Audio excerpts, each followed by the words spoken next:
I went and purchased some software so that I could possibly do the kinds of videos that I want to do.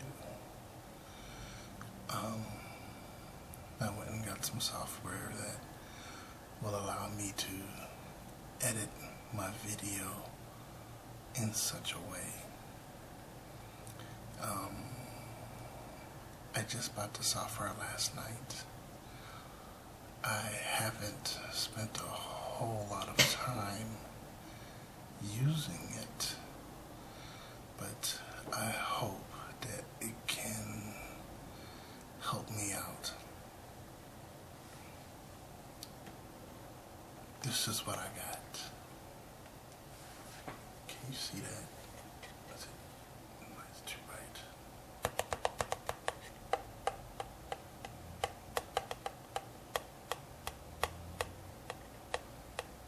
This is what I got. Video Studio Ultimate X6. I don't know what the X6 means. Times 6. Does that mean that my videos will be that much better? I don't know, but I seem to have a lot of features.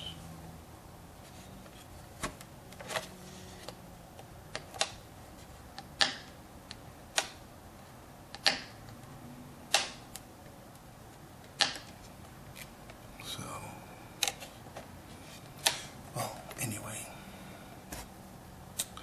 I'm going to try this out, and hopefully it'll be good. Hopefully I'll be able to make the kinds of videos that I want, because granted,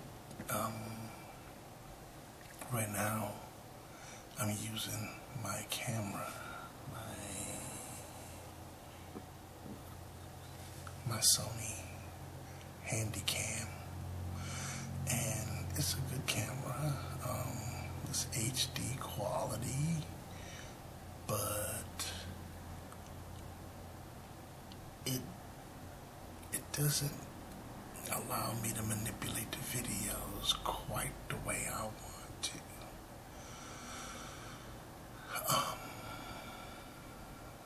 So this is my endeavor to make not just better quality videos, but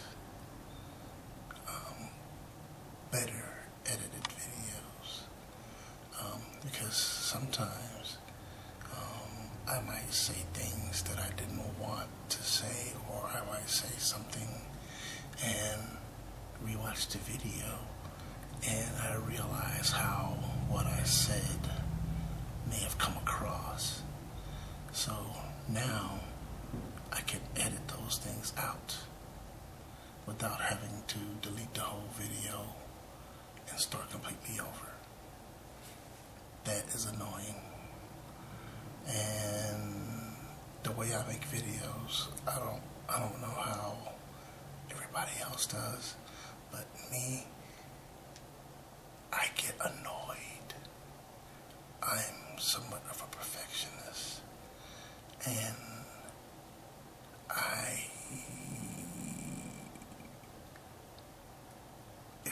if it doesn't come out right, then it's not the way that I like it, then I'm not as inclined to post it. I made one video, and when I was done, I thought to myself, this is terrible. And I decided that I'm going to post it anyway, just to see what kind of reviews I would get. And the whole time I was cringing inside as I posted the video and labeled it and made it in an attempt to make it come out a certain way. As I did that, I realized that either people are going to like it or they're not. And if they don't like it, they'll let me know. And so I posted it and I walked away. Today, that is one of my most viewed videos. Speaking of viewed videos and comments and whatnot, I would like to say thanks everybody for all of your comments, your encouraging words. I appreciate that I make posts on videos that you like. I know sometimes I've done some stuff without effort, you know, as far as videos concerned, very short videos, but and posted them. But that was just because I had the itch to post something and simply hadn't decided on what I was going to post or didn't have or make the time to do so. But for the most part, I really appreciate your comments. I really appreciate your suggestions. Because of your suggestions and your comments, that is a part of the reason why I got this. Because I want to make better quality videos. Like I said, I want to be able to do things with my footage that I couldn't do before. And hopefully you guys like what I can come up with. We'll see.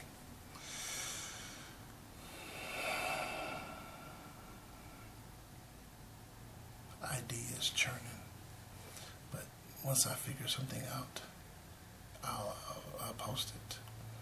It probably won't be this weekend because my weekends are insane. My weekends are crazy. We just had one of our employees quit. And now that he's quit, we're down to only 4 people that can do the job. Well, not just 4. I mean, there's more that can do it, but either because of convenience or time, they aren't used. And so, when you factor in all of that, there's only 4 of us left who can do it. And I'm the man because the other 3 are already used. They're already used in whatever capacity to do the job. So, with the absence of that guy, I was pulled out of my section to work that section. And it's temporary because as it stands in the section that I normally work in, I'm considered the best. I don't consider myself the best. I consider somebody else the best. And there's somebody else. There's like 3 of us in that section. But this one guy, I consider him the best because he knows stuff that I don't. You know, and the only thing is his eyesight isn't so good. And so because his eyesight isn't so good, that I can kind of do certain things that he can't do. So that bumps me up to the best. And the other guy,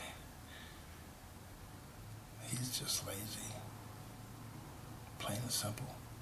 And I'm not trying to get on here and talk bad about him, but I didn't tell you his name.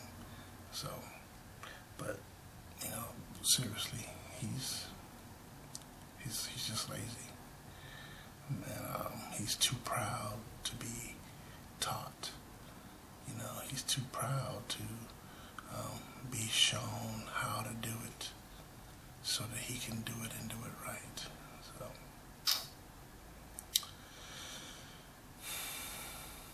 but anyway, I'll be working in this other section, and because I'm working in that other section, it takes up a lot of my time because I also have a part-time job, and I primarily do that job on the weekends. So, Friday, I will be working for 24 hours. Hey, gotta get that money. Let me see, Friday I'll be working 24 hours. Saturday, I will be working 16, something like that. And Sunday, I will be working 16 hours. And Sunday night, Monday morning, Monday I work 16 hours. So my real weekend is Tuesday because I don't have anything to do on Tuesdays. So that ends up being my day to kick back and do the things that I want to do. So it'll probably be next week Tuesday. If I film anything, it'll be to test the software. It'll be to see what I can create and put together. And who knows, maybe I can slap something funny together and post that. And we'll see. I don't know. We'll see. I have a lot of ideas, and I hope this software is worth the money I spent for it, because I saw more expensive software, and I thought to myself, well, I'm thinking to myself right now that just because something is expensive doesn't make it good. Just because something costs a little more than something else doesn't make it better. You can see that in everything. For instance, the iPhone.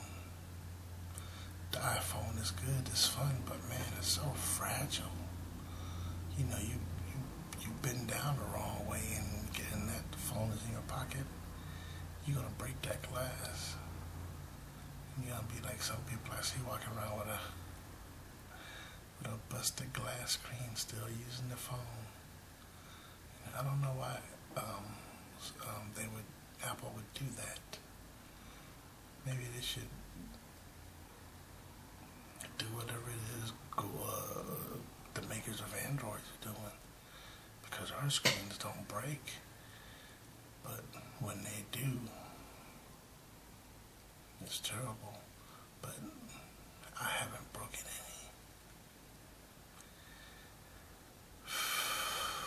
any. Anyway,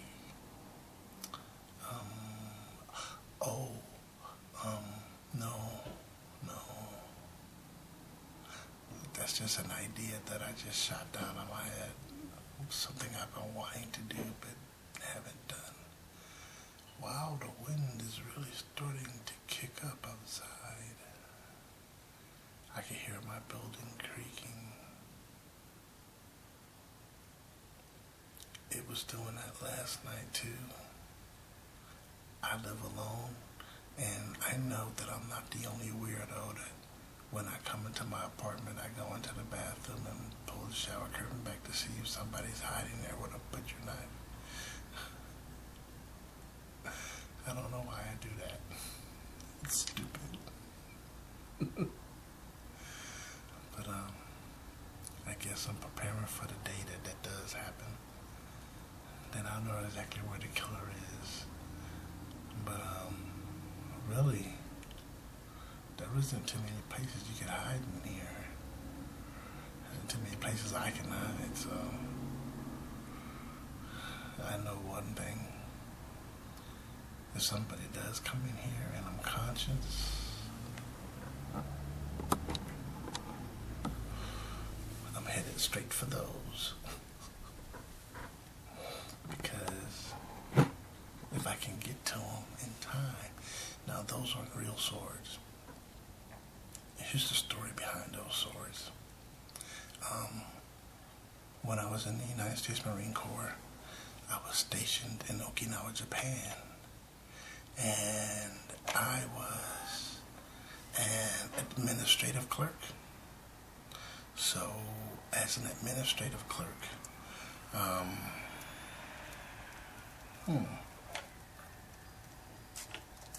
my laptop's doing something I didn't tell it to do. Let me stop that. Okay. So, as an administrative clerk, I spent a year on Camp Foster with Marine Wing Communications Squadron 18. But I was an administrator. I worked in the administrative office. So, my platoon was basically in the office with me. And so whenever anybody would leave the island, we would give them a gift, a parting gift. And we would usually give them a day timer, which back then was just a leather-bound address book / note taker /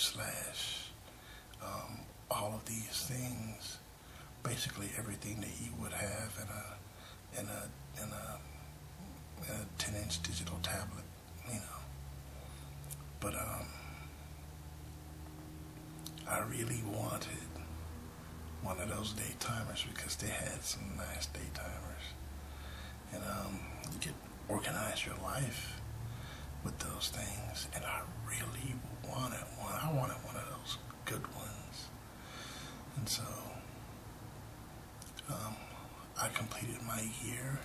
At first, I was kind of a misfit in the office. I was that person that everybody kind of laughed at, and not because I was trying to make them laugh, but as the year went on, I began to make friends, and a lot of the people that I was stationed with transferred out. And what happened?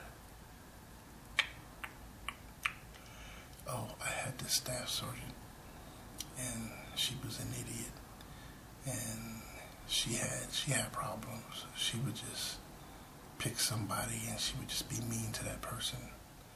And then she would pick somebody else, and then she would be mean to them. And finally, she picked me, and she started being mean to me. And back then, my mindset was a little bit different. I listened to her, did what she said, and I just dealt with her picking on me. But today, I think that I would probably respond a little bit differently, and but I would make it clear to her, you're not going to do that. You can stop it, or I can stop it. What are we going to do? You know. But I had a different mindset back then, so I just kind of dealt with it. And so life in the office was hectic, and so she sent me to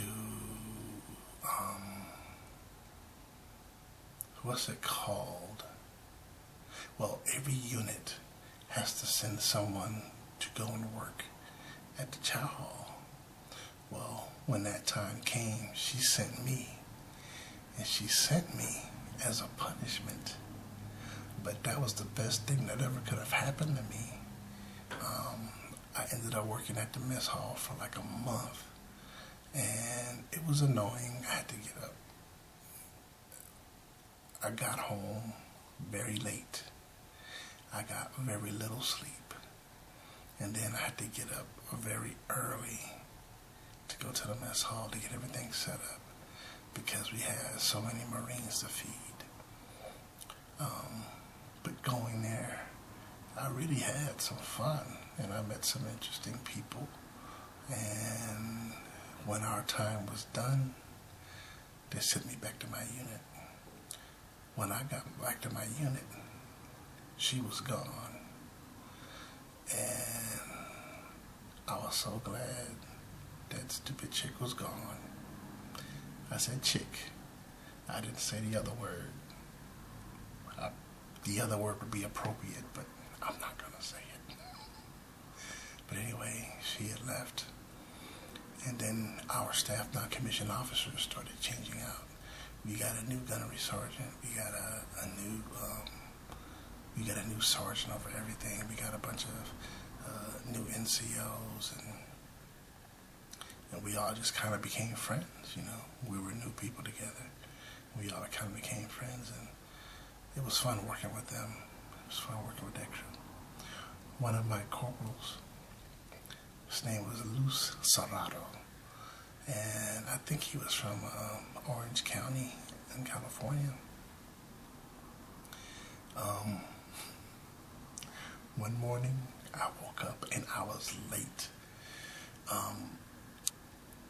I was so late. I don't know what happened. I hadn't been drinking the night before. I went to bed at a normal time. It's just that my body decided that I'm going to get some sleep tonight. And when I woke up, I slept through my alarm and everything. And when I woke up, I knew something was wrong because my room was bright. Usually by the time I was at work, it was still dark out. Well, my room was bright and sunshine was flowing through the windows. And I just closed my eyes and I was like, oh man, I'm late. So I got up, I went ahead and got dressed, made my bed and ran out the door.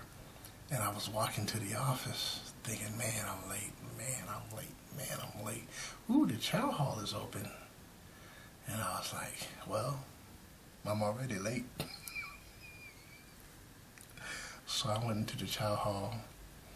I went to the fast food side, and I got some fast food to go. I got some food to go, and I went to the office, and I walked into the building, looking around. Nobody said anything. Nothing happened. And then I walked through the door, peeked through the door of the office, looked around. Gunny wasn't at his desk. My sergeant was nowhere to be found. So I walked in.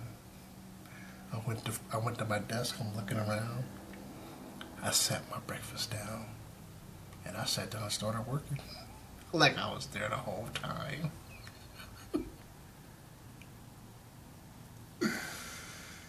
And so I'm working and eating and working. And then Corporal Serrato walks up to my desk. And he goes,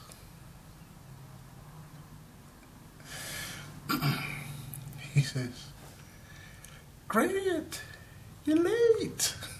And you got breakfast?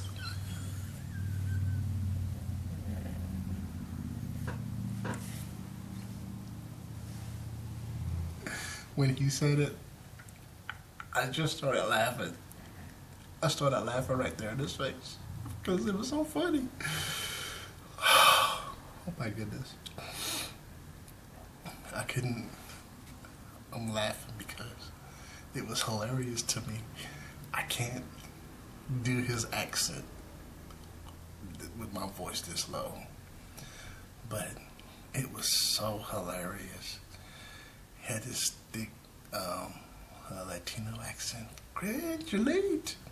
You got breakfast?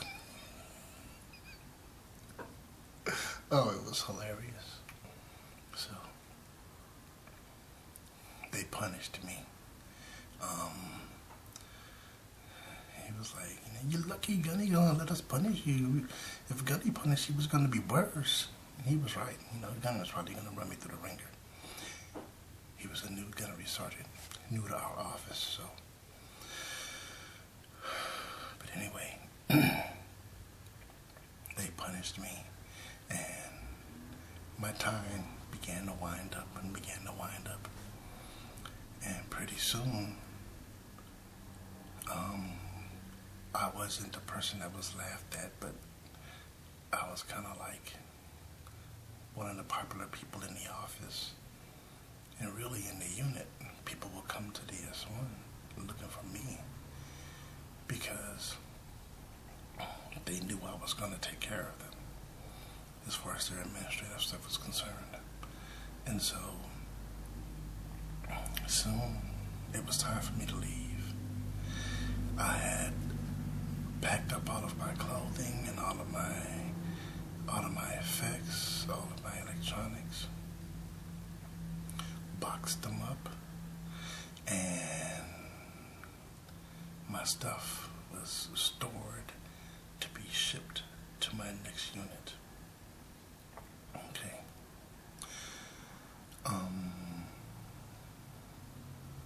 As time went on, I had to go and check out everywhere.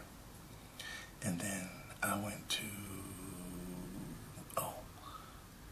they decided that we were all going to have a party for me. I was like, okay. And they were like, what do you want to do?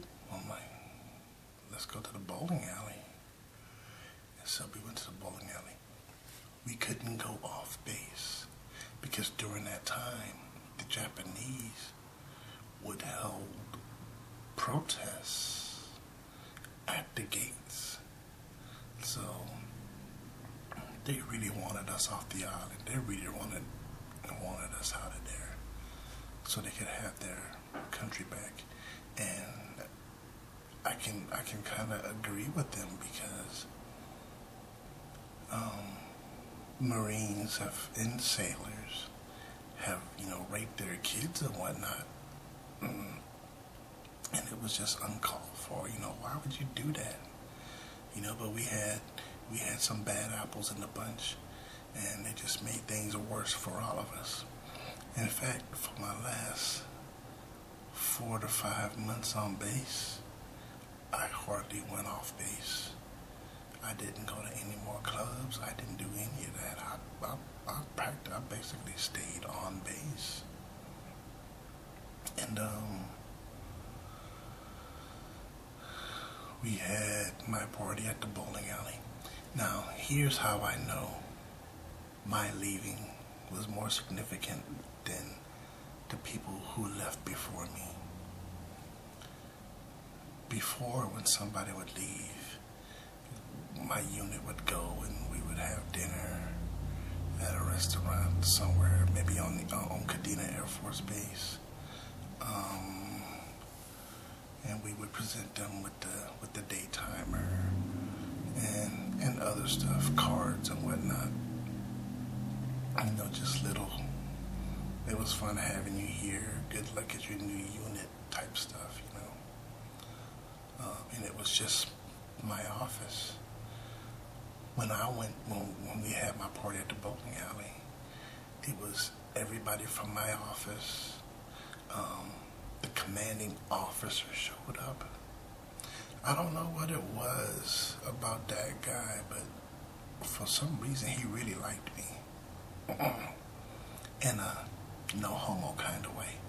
He would give me little stuff to do, stuff that, you would kind of like, I was kind of like a teacher's pet with him. But he was a really cool commanding officer.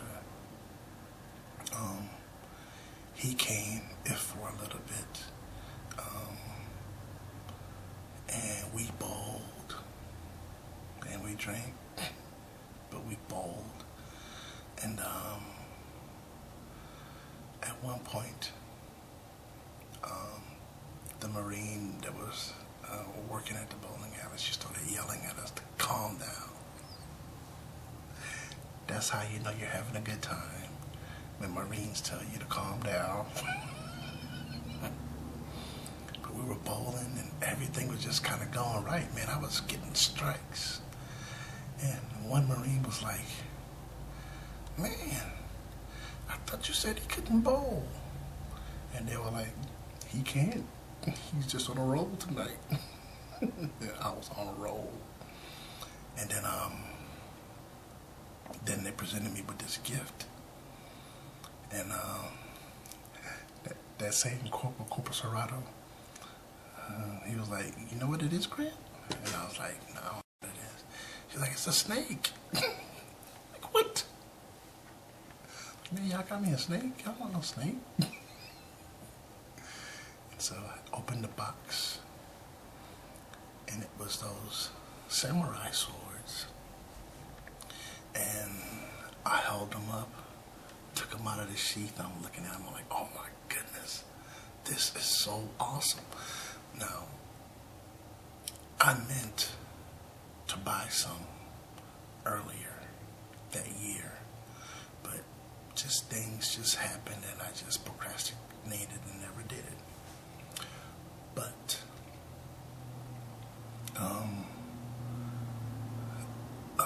my last 3 weeks there, I thought about it. I was like, man, I never bought myself any samurai swords. And I was bemoaning the fact.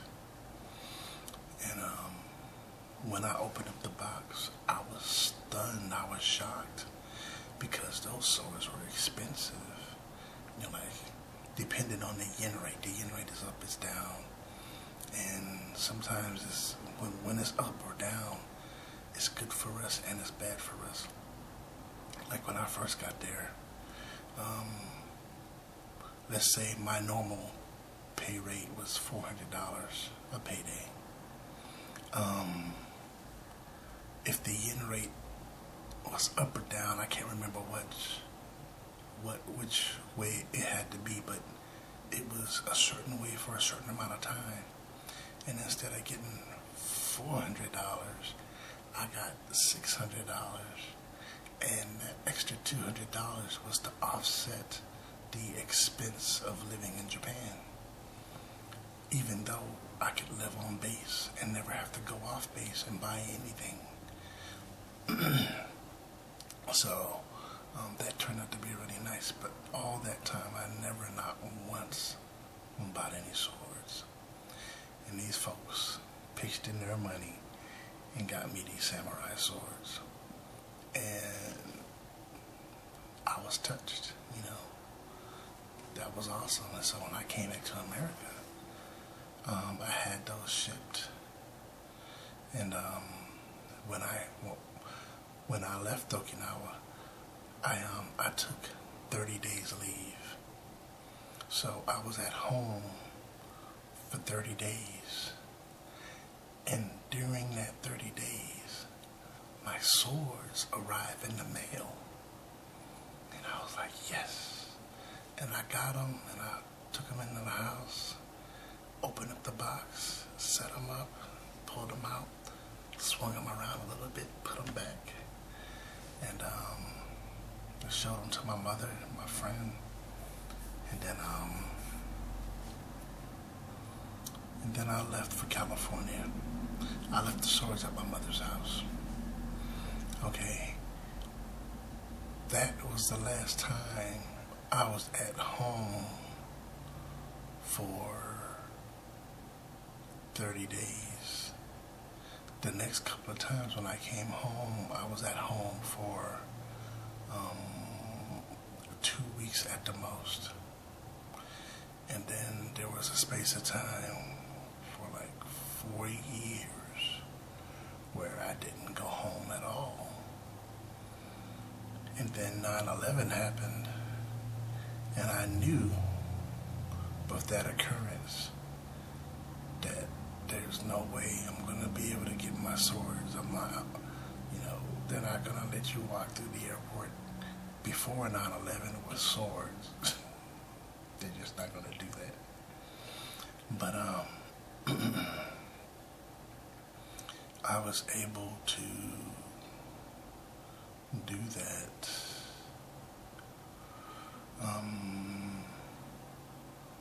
No, I wasn't able to do that. What happened? Oh, I moved to Mississippi. That's what happened. I moved to Mississippi, and my first time visiting my mother, I was there, And then it dawned on me, I'm like, you know what, I'm driving my car. I can take my swords with me. And so I put my swords in the car, and I drove all the way to Mississippi, back here. And it was a crowning achievement of my life. Because those swords hold sentimental value for me. They're not worth anything. You're not going to take them anywhere and sell them and get any amount of money for them. If you tried to walk up to me and sell them, I wouldn't pay you more than $5, $10 at the most. But they're not real swords. You can't sharpen them because the metal's so soft. You can't sharpen them and use them. They're basically just for show. But the fact that my unit and my commanding officer thought so much of me that they would all pitch in their money and get me that gift, I was touched. And so I got them. Years later, I was talking to one of the girls that was in my unit, that was in my platoon, and she asked me if I still had those swords. And I was like, yeah, I still got my sword. I'm not going to just throw away nothing like this. These are this great gift, you know, sentimental value. I can't just throw them away. To this day, the most valuable things in my apartment, besides my legal papers by birthright, you know, my birth certificate, my social security card, the most valuable things in my apartment, the things that I care about most, it's my laptop, my camera, and my sword. I don't even care about my Xbox as much as I care about my swords. So they're not sharp. I can't hack people with them, but they are pointy. The tip is pointed and sharp. That is sharp. So if somebody was to try to attack me in here, I can't hack a body part off, but I can run them through, which I hope I would never have to do, because my mother kind of made me a pacifist, just by default, you know. So I'm not against violence, but in a way I am. But I would only use it if it was absolutely necessary.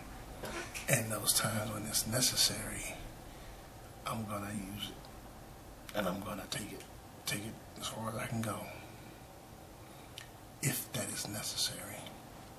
And I hope that if that day ever comes and I have to be violent towards someone,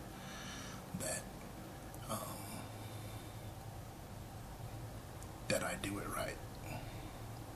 And I'll leave it at that. But I hope I don't ever have to be that way. I hope I don't have to have any kind of what's the word I'm looking for? Skirmishes with anybody. I like being peaceful. I like living in peace. I like people not bothering me, and I like not bothering people. So, but anyway, this video has gone on long enough.